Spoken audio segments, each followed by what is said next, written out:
Hi, everybody. Thank you so much for taking the time to view the video regarding the reopening of schools in Fall Creek for the 2021 school year. Attached to this communication is the actual plan that we'll be implementing to begin the 2021 school year. But anytime that we get into a situation like this where we have a decision of this magnitude, we want to make sure that we're providing some understanding and context to how we got to the decision-making point before we do anything else moving forward. And that's not to say that we're looking for everyone to agree with the plan, agree with the process. I don't even know if that's even possible at this point. But we did want to give you some understanding about how we got here. So we're referring to it as the cricket comeback, and we're trying to adhere to a certain timeline that kind of gets us to today, which is August 3rd, before we get to the September 1st day where school will begin. So we had started making plans, 2 months ago, got some guidance from the DPI on June 22nd.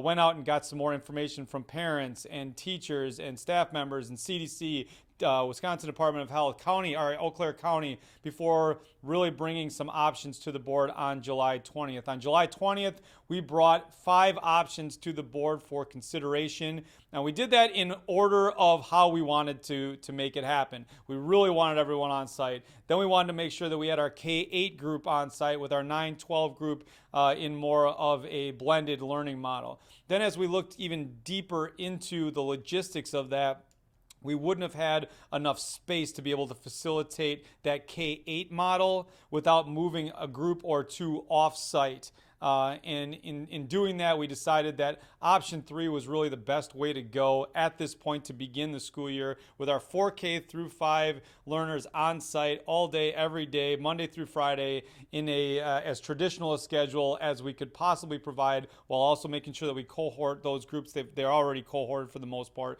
to be honest. And then the 6-12 group would go to an AB model. And so we wanted to make sure that we could still logistically run school, and utilizing this model is going to provide the best opportunity to run school in the manner that we'd like to run school. So when it comes to the on-site learning environment, we've had this conversation before, but just to review, we're really taking these 3 things into account, keeping the safe and health of our staff, students and community in mind. We're looking at cohort groups and actually kind of diving deeper into those cohort groups. So we're having small groups work within small groups.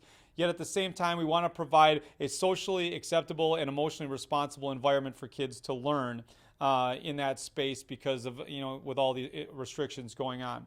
When it comes to the blended model at the 6-12 level, what we'll be utilizing is a Group A and a Group B situation. Group A will meet face-to-face on Monday, Tuesday, and do the virtual Wednesday, Thursday, Friday. Group B will meet face-to-face on Thursday, Friday, and their virtual instruction will take place on Monday, Tuesday, Wednesday. So that's the model that we'll be moving forward. The third component to this is the Cricut online component, where if someone chooses a complete 100% online model, the 4K through 5 situation is going to look different than the 6 through 12. The 6 through 12 is going to be delivered through GradPoint. That's how that model is going to work. The 4K through 5, we're still working out the logistics, but we do believe there'll be an opportunity to connect within a classroom for that group moving forward. We just don't know logistically exactly what that's going to look like, but we want to make sure that they still have the opportunity to learn in that environment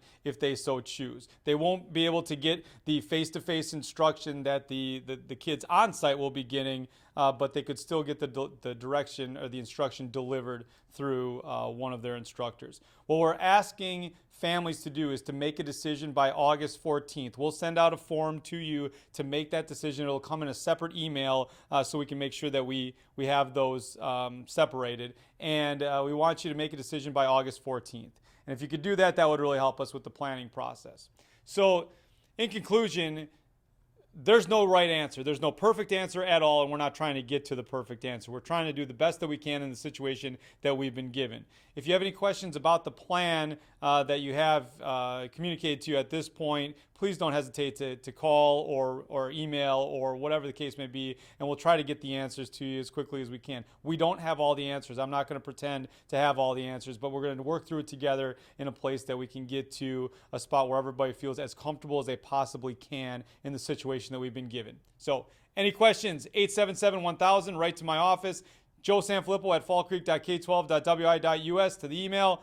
And let's try to keep in touch over the course of the next month before we get these incredible kids back in our building. Take care, everybody. Go Crickets.